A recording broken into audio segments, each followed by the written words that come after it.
Testing 1 2, testing 1 2.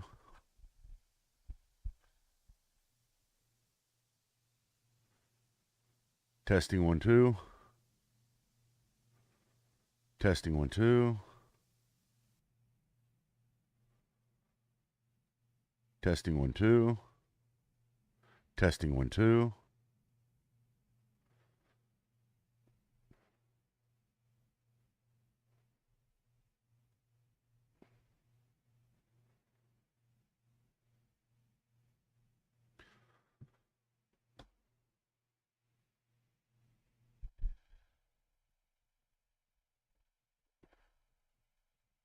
Sorry if you got hurt earlier. I did have this running on many places, but I had my country music running in the background, and the YouTube will hear that in the background, even though it's just kind of in the background and it's playing for a little bit, and they will block the video.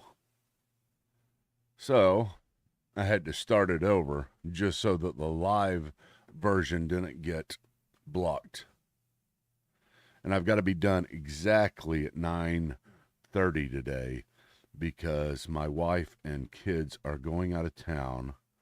And right when they go out of town, I've got to take care of my wife's dogs, and they are so incredibly loud. And they just bark and bark and bark, especially once my wife leaves. Okay, let's see here. Let's go ahead and get started. Wait, 28. Welcome to Theology Unplugged. I'm Michael Patton, and this is session 28 of Through Theology in a Year. We're brought to you by Credo House Ministries. If you don't know what Credo House Ministries is, go to credoministries.org. If you go to credoministries.org, you can see the everything we're about. That's the umbrella organization. But if you go to my Patreon, that's also kind of where I get that is where I get supported. That is where you can, if you enjoy what's going on, if you are a regular participant, you say, hey, listen, I've been coming here now for 20 times and I plan on coming for the rest of the year. I want you to keep on doing this, Michael. That's the way to tell me you want me to keep on doing this. It's the best way. It's the way I get supported, and I'm not fully supported there, so I have to find other means to make it. I've been in this ministry for 20 years, and I'm trying this new way out, and it's a little bit easier on me than trying to always raise funds, and I'm trying to transfer always just to Patreon. And it's great. I love Patreon. It is so helpful for me. And we've got so many patrons over there, but it's not enough to support me and the entire ministry with everything that goes on with the entire ministry. So please, please, please, I ask you to become a patron. Even at a $3 level, it is helpful, I promise. If everybody that engaged with our ministry was with us at a $1 level, gosh, we'd be able to start the Credo House back up plus 10 others. So please think about that. I understand that a lot of you guys maybe can't do that. It's not even something that is within range, and that's fine. I don't want you to any way feel like you can't be here. You cannot. You can even follow me on Patreon, and I offer a lot of free stuff. And if there's any one of you that ever needs any of the material that I mention here, whether it be the entire program, every course we have, if you are really in need and you say, hey, Michael, I just can't pay for it, I will give it all to you. I promise I will. There's no way I will say no to you. You can even lie to me. If you're into that kind of thing and you're into Christianity, I want to give you these courses because I think it's probably the best thing for you. But anyways, so that is the way to support. Go there to my Patreon. Thank you guys that are patrons. We've got a lot of you out there. There's 300 or so. And there's a bunch of you, about 150, about half of you that are not supporters. If you can at any point, you've been on Patreon for a while, you see what I do, you see how active it is, you see all the blogs I write, you see all the videos I do, you see the multiplicity of stuff that we're doing. Please think about becoming a supporter, a financial supporter. Okay, guys, we are continuing on our the subject of Christian epistemology. That is where we are at today. And in Christian epistemology, we're basically asking the question, how does a Christian come to know truth? Because that's what epistemology means. How do you know? And so when we talk about Christian epistemology, we ask the question, how do Christians know? And you might think it's as easy as saying, well, Christians know because of the Bible. That's not necessarily it. I mean, yes, the Bible is the primary source for our spiritual truth. It is the infallible source for our spiritual truth, or at least that's the way I believe about it. And I'm not assuming that as we move through this program, we're going to have to build the case for that. But I just want you to let you know where I'm at personally. I believe it's the infallible, it's the inerrant, it's the inspired Word of God. And I think we can build a case for that. Hopefully it'll be persuasive. But at the same time, that is not our only view of truth, and that is what we are building towards right now. That is not our only source of truth, excuse me. So I'll have to get to that. I'll have to try to help you to understand. The reason why I bring that up is because as I was just sitting before class praying about the class today, I was thinking about everything we're going through, and what we're going to be going through today is most specifically a lot of stuff that has to do with formal logic. And I thought, well, that's probably funny for a lot of people because most people probably wouldn't pray before a class on formal logic the way they might pray before they teach the scriptures. And I understand where they're coming from. It's kind of the traditions we've been brought up in. But formal logic is just as much God's truth as the scriptures are God's truth, because all truth is God's truth. If there is a God, all truth is God's truth. If there is not a God, there's no such thing as truth, and this class is pretty much worthless. But anyway, so we'll get there as we move forward. We're talking about the Christian view of truth, and we're trying to build a case. Last few times, we've been dealing with postmodernism, or really the history of epistemology. The history for the last 2,000 years, how has culture come to know things?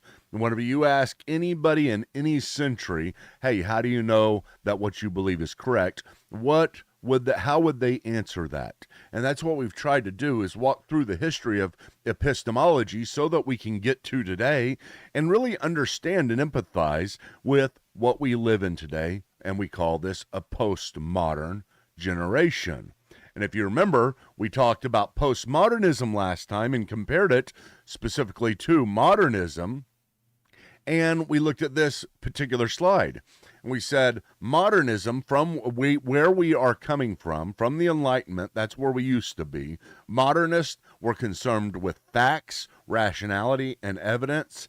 And postmodernists are concerned with fairness, relationships, and emotions. So what are the biggest priorities in coming to know truth? Well, this is the way it looks. And we ask the question, which one is correct? How do we as Christians take a look at this? Well, is it fairness or is it facts? Is it relationships or is it rationality? Is it emotions or is it evidence? Most of the time, if you're from my tradition, you're always looking at this and you're saying, let's go to facts, let's go to evidence, because that's what we're most prepared for. But at the same time, I think hopefully we've built some sympathy towards the postmodern condition and the reason why postmoderns are the way they are. Now we're going to have to, instead of looking at it from a history standpoint, instead of looking at the last 2,000 years, I want to zero in and I want to get the exact way, just kind of a formal definition of both postmodernism and modernism, and understand how they would define truth. And so let's start with modernism. And in modernism, we look at this and we say, okay, what is the modern view of truth? The modern view of truth, first, we start with the correspondence view of truth. this correspondence view of truth. And listen, folks, today, today's a kind of a funny lesson, because as we go through this, you may jump in and think this is something that is highly philosophical. It is something that is, wow, this stuff is way above my head. Here's what I'll tell you, is it's so far not above your head that it will feel like it's above your head. I promise you. Okay, whenever we start talking about some of this stuff, it sounds very high and mighty, but at the same time, it's not. It's very simple, and it's so simple it seems hard. But I'm going to keep that up. I'm going to keep that assumption up as I move through this. But when we talk about the correspondence view of truth, the modernist modernism would look at truth and say, truth is an objective reality that exists whether someone believes it or not. That's first. And that objective reality is grounded in nature. So we find nature, natural law. That's where it's grounded at.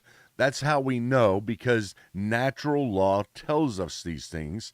That is where we find truth.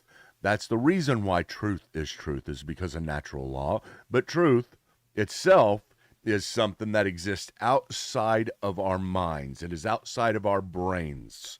It exists. Remember way back when we talked about the tree falling in the forest doesn't make a sound, that old conundrum. If a tree falls alone, falls in the forest and nobody is there to hear it, doesn't make a sound, the modernist would say absolutely, because the sound is irrelevant of any hearer. It doesn't need a subject. It doesn't need a person in order for sound waves to exist. Sound waves exist independently of the person. They don't even care about the person. Just like truth doesn't care about whether or not you believe it. So that's the idea. Modernists start with the correspondence view of truth. Truth corresponds to that which is objective reality.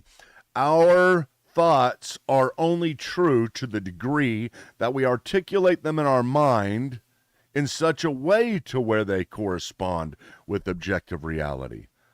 See, I just made really simple concepts sound complicated, right? That's what it is. It's not hard.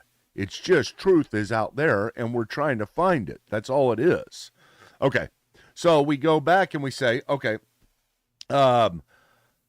let's talk about some of the formal laws of logic, because I think these are very important. And these formal laws of logic, once again, are going to sound very complicated. As you're going to sound like, man, this stuff is way above me. But I'm telling you, the formal laws of logic are so easy, they're hard. That's how it is. They're so easy, they seem difficult. So let's go to the first one. The first one is the law of non-contradiction. This one's, maybe you've heard of this one. Maybe you've come across this one at some point. But the law of non-contradiction simply says this: A cannot equal not A at the same time in the same relationship. A cannot equal not A at the same time in the same relationship. You can go back to these later on and maybe write them all down. Like I said, I've got a lot of this stuff in the theology program at credocourses.com, and you can get all this stuff whenever you become a patron member for free, because patron members at certain levels get everything for free. But we have workbooks that you can get and download PDF workbooks, or you can order the workbooks in a hardback version or a physical version, excuse me. But A cannot equal not A at the same time in the same relationship. What do I mean by that? I simply mean this, that something cannot be true and false at the same time, meaning, of course, they can be true and false if you defining them at different times and in different relationships. If you mean something different, like you could say the sun is risen, I could say that, and I could say the sun cannot be risen and not risen at the same time in the same relationship. You say, hold on, Michael, it can too. What about somebody who's on the other side of the world? I'd say that's not at the same time in the same relationship. You see, to me, if you understand what I mean by the sun is risen, as long as you understand it and you're defining it the same way as I am, that cannot be and not be at the same time. So therefore, God cannot exist and not exist at the same time and the same relationship. Okay, get it? God can exist and not exist as long as we have different definitions of God, right? Or if God maybe used to exist and doesn't anymore, something like that. But as long as you're defining God the same way I do, which is eternal, so timeless truth means that he can't ever be a different time, but you have the same time and the same relationship. God cannot be God and not God at the same time in the same relationship. The sun cannot be risen and not risen at the same time in the same relationship. See how easy that is? Sounds hard, right? But we have a way sometimes in theology and philosophy of making things that are very simple seem hard. But at the same time, I'm not doing this just for fun. It is something now we have to begin to articulate again and understand where we are coming from when we say these things. Because we're living in a world that is mixed up and isn't sure about this anymore. Isn't sure, we don't have the same meanings. We don't know how to define things anymore. So it's very different. Okay. Law of exclusion. Let me just throw out a couple of more here. These are all formal laws of logic. There's a few more than the ones I'm going to define here, but I think these are some of the primary ones and some of the ones that are so simple they sound hard. But the law of excluded middle. A cannot be A or non-A, but not both. You cannot have A and non-A. Okay, kind of like this law of non-contradiction, but a little bit different. For any proposition, either A is true or not A is true. There's no middle ground. Okay, if I say the sun is risen, it's either risen or it's not risen. There's no middle ground with the way I'm defining it. So it's kind of the same thing. You got to be defining things the same way.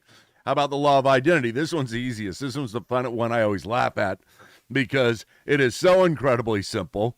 But you have A equals A. Boy, man, I'm profound, aren't I? Okay, that's how profound philosophers can get sometimes. Did you know A equals A? Like I said, it sounds so profound. It sounds smart, but it's just simple. A equals A. Whatever we're talking about is identical to that which we are talking about. Any proposition is equal to itself. These are the types of things we have already defined as foundational to knowledge. These are the things that modernists take and say we have to have this. Okay, so because of this, because we agree upon these laws of formal logic that I'm talking about, we can now introduce this idea of syllogistic reasoning. Syllogistic reasoning depends on this, but this is now where we take those very simple concepts but sound complicated and put them in very simple propositions. But again, we may even make this system sound complicated, but it's not. Let me explain. Okay, so syllogistic reasoning applies. Here's a syllogism. Syllogistic reasoning is a form of deductive reasoning where a conclusion is drawn from two or more premises that are asserted or assumed to be true. It involves constructing an argument based upon in a structured way, where the relationship between the premises leads to a logical conclusion. Syllogistic reasoning ensures that if the premises are true and the argument is valid, the conclusion must also be true. Okay, easy. Let's put this in a more simple way, okay? Okay, here's another way to put it. Major premise: all humans are mortal. Minor premise: Socrates is a human. Conclusion: therefore Socrates is mortal. What I've done there is I have taken a statement a major premise and a minor premise and drawn a conclusion from it. So you just put them in order. All humans are mortal. Socrates is a human. Okay, are we defining things the same way? Are we defining humans the same way? Are we defining mortality the same way? Does mortal equal mortal? Or does mortal also equal not mortal? You see what I'm saying? That's where this other stuff that we talked about beforehand comes in and applies. So we got all the groundwork laid. So as long as we're defining these things correctly, that's why it's so important in any discussion, you got to define your terms. You got to stop. And I know it's hard sometimes because you want to assume terms. You want to assume you understand what somebody else is thinking. You want to assume that they know what you are thinking, but most of the time we have to work through defining terms before we can move forward in anything. I think this is one of the geniuses of many of the great theologians. Jonathan Edwards did this very well. Said, let's just pause and everybody define their terms. If you're in an argument, sometimes people say if you're in an argument and you find yourself losing, back up and define your terms, okay? Because you may be able to pull it off if you can get the terms defined correctly. Usually we don't define our terms correctly. Usually we do not assume the right things about the other person or what they think about us. So, major premise, all humans are mortal. Socrates is a human.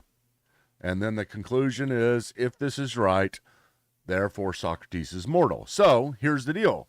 At that point, once you get to this point, all you really have to do is say, okay, this is a valid syllogism. It works, right? It works logically. Now we have to ask the question, is the major premise true? All humans are mortal. You might say, well, no, actually, I don't know. I mean, maybe all humans aren't mortal. But generally speaking, are all humans mortal? That's kind of the way we might move through this.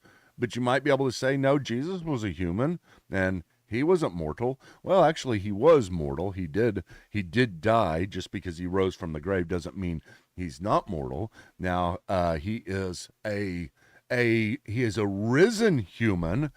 And the risen humanity is immortal for various reasons, but that's not the same human. We're not defining humans the same way anymore. We're defining pre-resurrection humans and post-resurrection humans the same way. You see how you got to define things. You got to massage them a little bit. Socrates is a human. Well, is Socrates really a human? I mean, I think Socrates may have been from outer space. He may have been an alien. You see how you work through these once you get everything down. So this is the idea here. In order to acquire knowledge, you go through a process. And this process is a rigorous yet very, very simple process. But at the same time, it's something we're going to have to back up and figure out why we do things the way we do them and whether or not it is important. And I know that seems just maybe foolish. It seems overstated. It seems, hey, we already assume everybody's doing that. Don't assume it. We don't assume these things. Let's just slow down and let's work through this, because in order to come up with a Christian view of truth, we're going to have to define this thing, that what we're talking about here correctly, because in pretty soon here, what you will see, and I'm giving you a preview for a couple times ahead, but what you will see is whenever we ask, what is a Christian view of truth? Is it a modern view of truth or it is a postmodern view of truth? It may not be an either or. So you're gonna have to wait for that one. That one's a fun one, especially after what I have said so far. Okay, so now let's go to the next one. Key motto for the modernist is the truth can be known with certainty.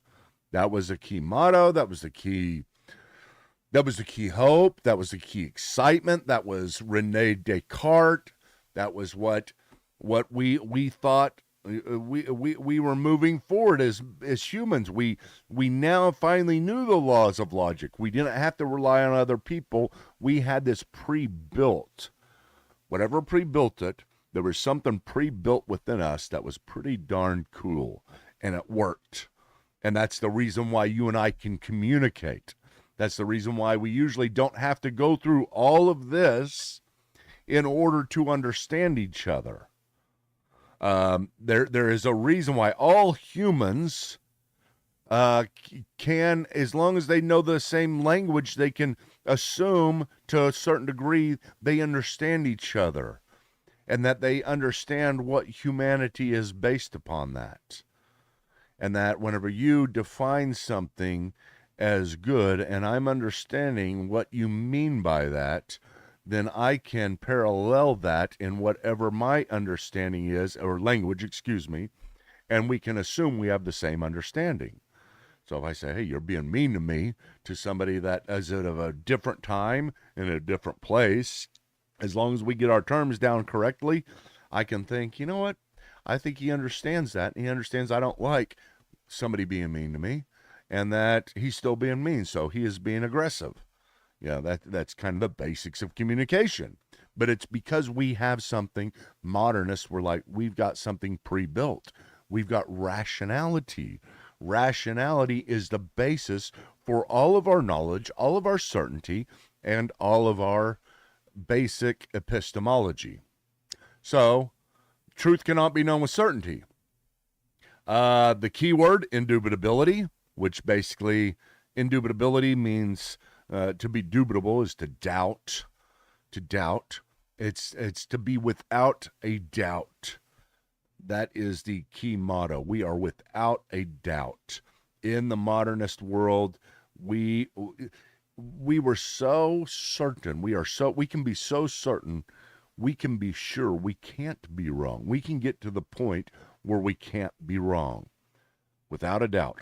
That was René Descartes, and he was the father of the age of reason, and he introduced this in a more formalized way, indubitability, which other people took and ran with. And we have this. We have the outlook on man. This is something that I don't even know if anybody else knows what I'm talking about when I say this, and I say it all the time, but it's because Chuck Swindoll said it long time ago in a sermon. And he said he would, anybody that was he would be talking about that thought that had some pride in them, that thought they were something, he would always say, they think there's something on a stick. If you know the way he would say it, it's just kind of funny. And so I've always thought it was funny. So anytime I think of somebody who is thinks something of themselves, they think they're cool, they think they're something great, I say they think there's something on a stick, right? So that's the idea of modernism. We thought we were something on a stick. We think we are something on a stick. Now, what is the postmodern view of truth? I might be able to get through this in the next 3 minutes. I know I've gone a long time with that, but it's a lot easier to build the postmodern view in a formalized way than it is the modern view, because there's so many things that go into the modern view. And I've only covered a few of them.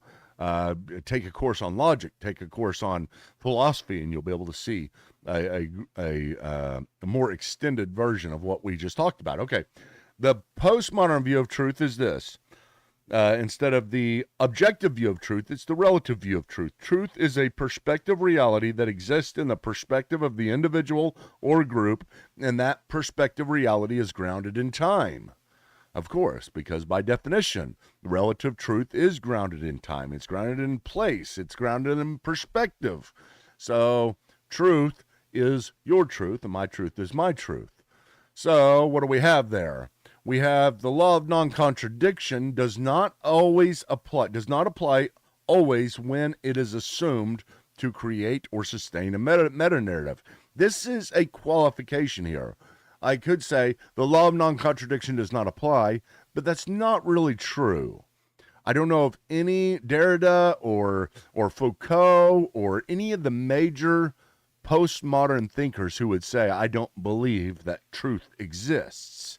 They would not say that. I don't think they could ever say that.